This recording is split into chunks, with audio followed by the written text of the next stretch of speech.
लगातार दो सत्रों की गिरावट के बाद सेंसेक्स और निफ्टी में आज बाहर दिखी है। सेंसेक्स को करीब 1000 अंक और निफ्टी को 280 अंक से ज़्यादा का फायदा हुआ है।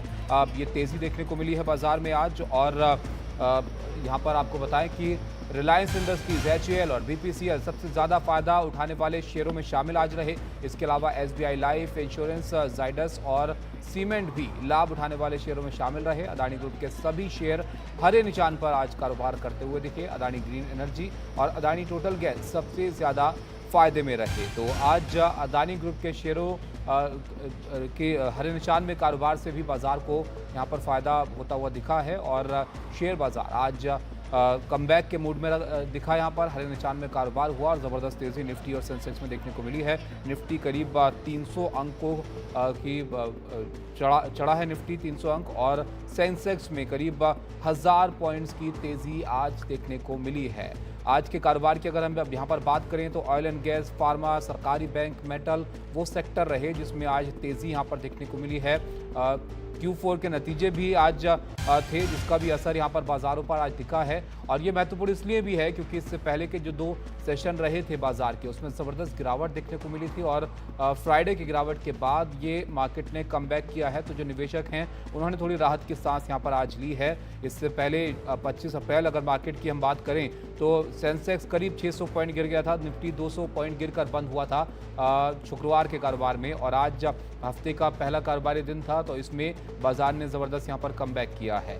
आज अगर बाजार की वजहों की कुछ आप बात करें तो यहाँ पर एशियाई बाजार में भी आज तेज़ी देखने को मिली थी। तो ग्लोबल क्यूज भी पॉजिटिव थे, जिसके साथ आज बाजार की शुरुआत हुई थी और दिन भर ये तेज़ी का सिलसिला यहाँ पर बरकरार रहा है। और अब आज के कारोबार के बाद निफ्टी 272 पॉइंट चढ़कर बंद हुआ है और सेंसेक्स 944 अंकों की तेजी के साथ आज बंद हुआ है। तो आज भारी उछाल शेयर बाजार में देखने को मिली है और निफ्टी यहाँ पर 273 अंक चढ़कर आज यहाँ पर बंद हुआ है। साक्षी हमारे साथ हैं। साक्षी, शुक्रवार गिरावट के साथ कारोबार जो है वो दिखा था बाजार में, आज जबरदस्त कमबैक रहा, क्या वजह रही? जी बिल्कुल, आज हमने देखा कि भारत के शेयर बाजार में काफी जबरदस्त कमबैक रही। जैसे कि आपने कहा, हमने देखा कि निफ्टी और सेंसेक्स दोनों ही जो बेंचमार्क इंडिसेस हैं, दोनों ने 1% से ज्यादा उछाल देखा। सारे सेक्टोरल इंडिसेस जो हैं, ब्रॉडर मार्केट्स जो हैं, वो भी काफी तेजी से उछाल देख रहे थे। तो ऐसा क्यों है? एनडीटीवी ने एनालिस्ट और एक्सपर्ट से बात करी कि क्या कारण है। तो सबसे बड़ा कारण तो ये है कि देखिए, यूएस और चाइना में जो ट्रेड टेंशन हो रही थी, कहीं ना कहीं इन्वेस्टर्स को लग रहा है कि शायद उसमें नेगोशिएशंस हो, वो ट्रेड टेंशन जो हैं शायद कम हो, ईजिंग हो कहीं ना कहीं। तो उनको वो एस्केलेशन नहीं दिख रही, ये एक कारण जरूर है।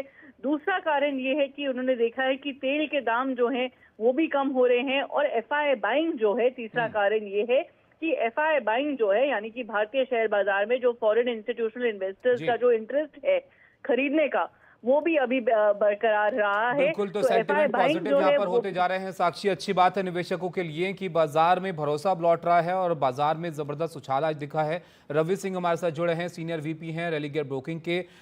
रवि जी, चिंता बाजार को लेकर लगातार बनी रहती है कि कब बाजार में गिरावट हो जाए। शुक्रवार को कुछ ऐसा ही हुआ, लेकिन अब कमबैक हुआ है, तो इसको स्थायी माने कि सेंटिमेंट अब पॉजिटिव हो गए हैं बाजार के?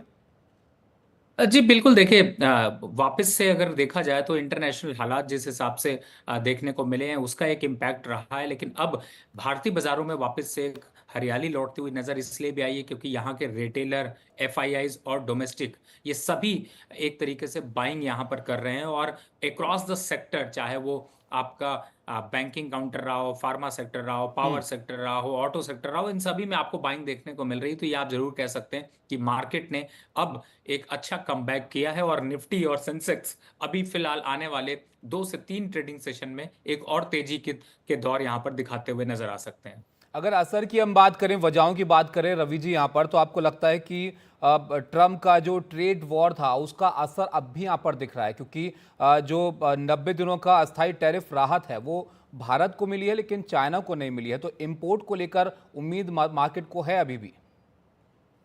देखिए, भारतीय बाजार ऑलरेडी अपने बॉटम आउट हो गया है। बॉटम आउट का मतलब है कि निचले स्तर से ये रिकवरी यहाँ पर लौटी है। तो कहीं ना कहीं से अब वैल्यू स्टॉक्स जो है वो वैल्यू बाइंग यहाँ पर देखने को मिल रही है। और जिस तरीके से यहाँ पर अब एक तरीके से रिजल्ट सीजन शुरू हुआ है और कंपनियों ने अपने रिजल्ट्स जो एक एक्सपेक्टेशन थी उस पर खरे उतरते हुए नजर आ रहे हैं। इस वजह से भी आपको तेजी का दौर यहाँ पर देखने को मिल रहा है। और रही बात अगर ट्रम्प की देखी जाए तो चूंकि बाहर के हालात खासतौर से यूएस यूरोजोन और इन सब के हालात देखें तो वहां पर ज्यादा हालात खराब हैं, इसी वजह से विदेशी बाजारों में ज्यादा बड़ी गिरावट के संकेत दिखाई दिए। लेकिन भारतीय बाजार यहाँ पर स्ट्रॉन्ग फंडामेंटल के साथ चल रहे हैं और इसी वजह से यहाँ पर बहुत जो है वो इम्पैक्ट नहीं रहा। और थोड़ा भी अगर मार्केट इंटरनेशनल जी। का पुल बैक करता है यानी तेजी आती है तो भारतीय बाजारों में उसका रिफ्लेक्शन ज्यादा तेजी से देखने को मिलता है। Q4 नतीजों का सपोर्ट रहेगा बाजार को। Q4 नतीजों में कैसी उम्मीद है इस बार, कैसा अनुमान है कि कंपनियों का परफॉर्मेंस कैसा रह सकता है जिनके नतीजे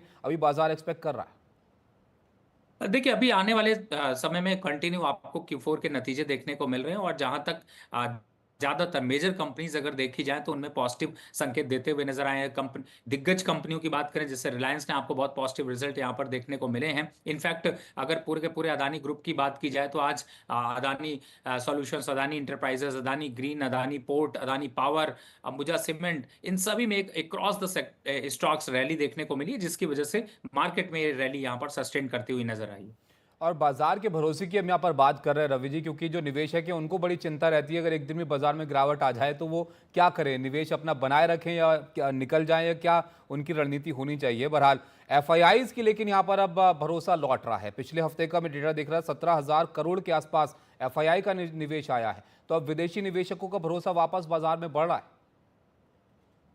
देखिए विदेशी निवेशकों की जहां तक बात करें तो पिछले ताबिश जी लगभग एक साल से एफआईआईज जो है वो अपने फंड को आउटफ्लो कर रहे थे और लगभग 50 लाख करोड़ रुपए से ऊपर की सेलिंग भारतीय बाजारों में देखने को मिली। और इस समय अब देखा जाए तो वैल्यूएशन अट्रैक्शन की वजह से भी विदेशी निवेशकों को ये क्लियर साफ इंडिकेशन मिल गया है कि यहाँ से वो यूएस पे या फिर वहां के बॉन्ड यील्ड को देखते हुए वहां पर निवेश की रणनीति शायद बहुत अच्छी नहीं है। और इसी वजह से अब एफआईआईज का निवेश करने का जो नजरिया है वो भारत की तरफ फिर से लौटता हुआ नजर आ रहा है।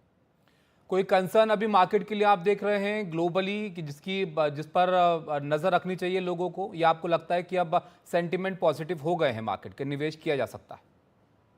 देखिए धीरे धीरे सेंटिमेंट यहाँ पर बदलते हुए नजर आ रहे हैं, लेकिन जियो पॉलिटिकल टेंशन चाहे वो इंडिया पाकिस्तान के बीच में हो या फिर अदर कंट्रीज के बीच में हो, क्रूड ऑयल की प्राइसेस यहाँ पर जो रुकी हुई हैं उसका एक इम्पैक्ट तो जरूर है। लेकिन फिलहाल इन सभी को अगर देखा जाए तो ओवरऑल बाजार जो है वो काफी स्ट्रांग नजर आ रहे हैं और अर्निंग्स का जो सीजन है उसका इम्पैक्ट जो है वो काफी हद तक पॉजिटिव होता हुआ नजर आएगा। तो बाजार में अभी घबराहट या फिर कोई बहुत बड़ी सेल ऑफ के संकेत नहीं नजर आ रहे। इनफैक्ट धीरे धीरे आपको स्टॉक मार्केट चढ़ता हुआ सा नजर आता रहेगा। बहुत शुक्रिया रवि जी आपका विस्तार से बाजार का हाल बताने के लिए और समझाने के लिए कि बाजार में किस तरह की तेजी जो देखने को मिल रही है, उसको लेकर सेंटिमेंट्स किस तरह के नजर आ रहे हैं। तो उम्मीद है कि आने वाले दिनों में भी बाजार में तेजी यहाँ पर ये बरकरार रहेगी और जो सिलसिला यहाँ पर खरीदारी का शुरू हुआ है वो आगे भी यहाँ पर जारी रहेगा, क्योंकि पिछले हफ्ते जिस तरह गिरावट देखने को मिली थी शेयर बाजार में उसने काफ़ी चिंता निवेशकों की यहाँ पर बढ़ा दी थी। रवि जी, लेकिन फिर निवेशकों पे वापस आता हूँ क्योंकि सबकी निगाह इस बात पर ही होती है कि भाई बाजार से प्रॉफिट पिछले कुछ वक्त में अगर हम देखें तो वो जो गिरावट हुई थी उससे सब बराबर हो गया था। तो शॉर्ट टर्म के लिए या मीडियम टर्म के लिए आपको लगता है कि आप यहाँ पर निवेश करना चाहिए या फिर अभी वेट करना चाहिए, लोगों को थोड़ी बहुत करेक्शन की और गुंजाइश बाजार में आपको लगती है?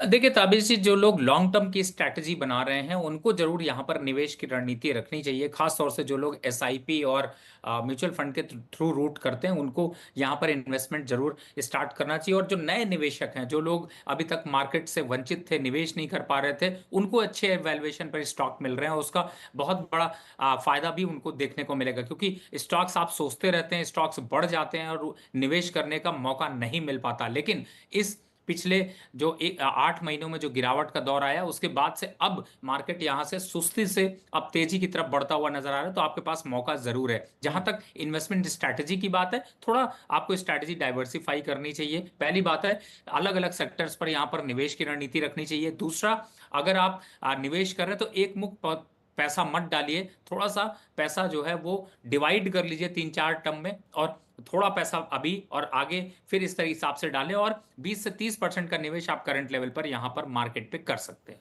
बिल्कुल, तो धीरे धीरे सेंटिमेंट पॉजिटिव यहाँ पर हो रहे हैं और जिस तरह से बाजार में ये रौनक लौटी है, उम्मीद है कि आगे ये बरकरार रहेगा सिलसिला। बहुत शुक्रिया रवि जी आपका हमारे साथ जुड़ने के लिए।